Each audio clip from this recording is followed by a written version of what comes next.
Asta Star. Thank you, Mr. Table Topics Master, fellow Toastmasters, and welcome guest. Who has had poop show up in their life? Anybody? Oh my gosh, let me tell you, I have had my fair share of it. As a matter of fact, I am a human being named Asta Star. And somewhere at school, when they had the day where they provided the manuals on how to do this life thing, I missed that part. I wasn't paying attention and I got in the wrong lane. You ever been in the wrong lane at the grocery store, the wrong line, and like you're sure you're gonna go, and sooner or later they gotta change the cashier position, and then somebody's got the wrong thing, and somebody needs to go find another product, and you're like, oh my gosh, I'm gonna be here forever. Well, that's the lane I got in. I got in the stinky lane that was full of misery and struggle, and I never knew what to do with it. My life just became heavy and more heavy and more heavy. And through that time, I became a really mean, serious person because the struggles were just so much I didn't know what to do about it.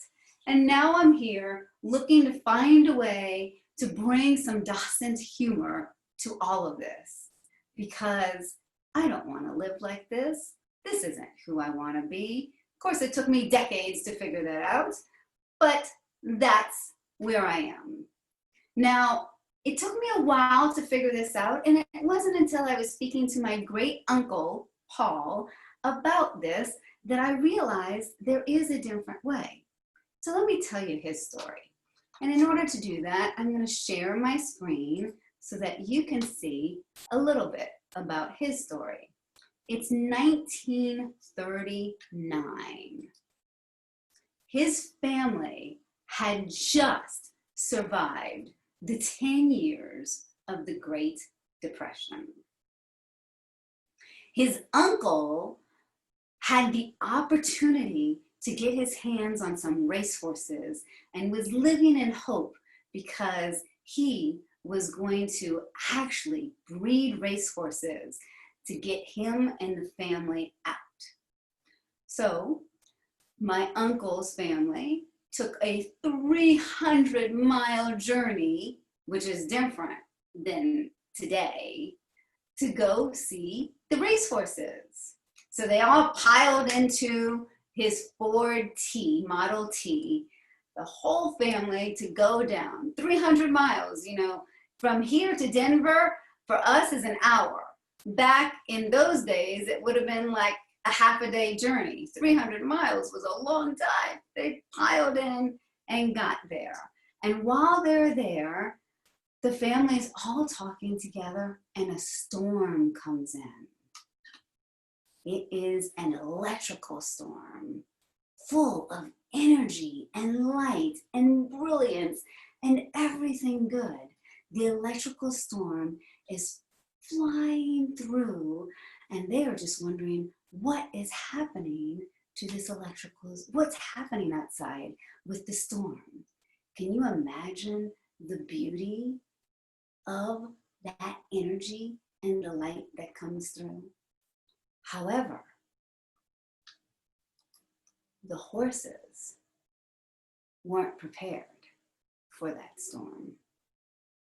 They didn't know. This was all new for them. After the storm, they all processed outside to see what had happened with the storm. And as they walked in shock through the field as they saw a funeral of horses. All of the horses had died. Over 20 horses had died.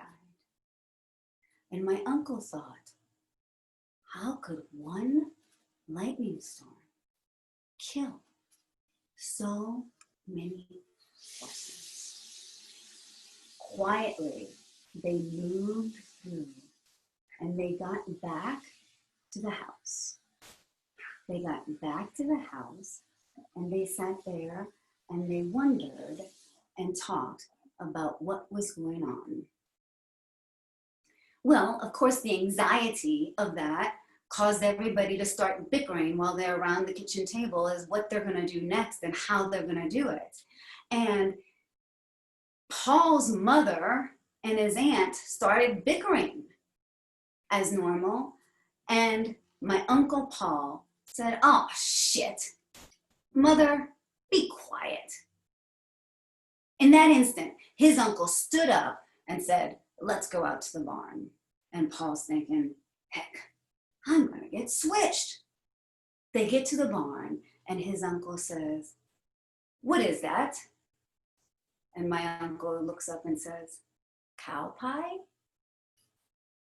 And his uncle says, "Kick it over. What do you see?" And Paul says, "Green grass?"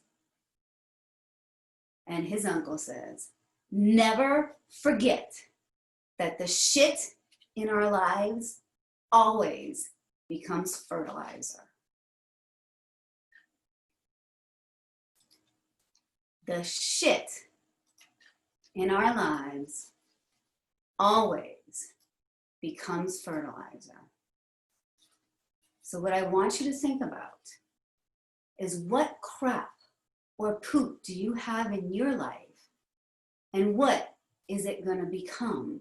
How are you going to use that energy of that great light, that wonderful bolt that strikes you into your life, that feels terrible, that feels miserable, and turn that into fertilizer?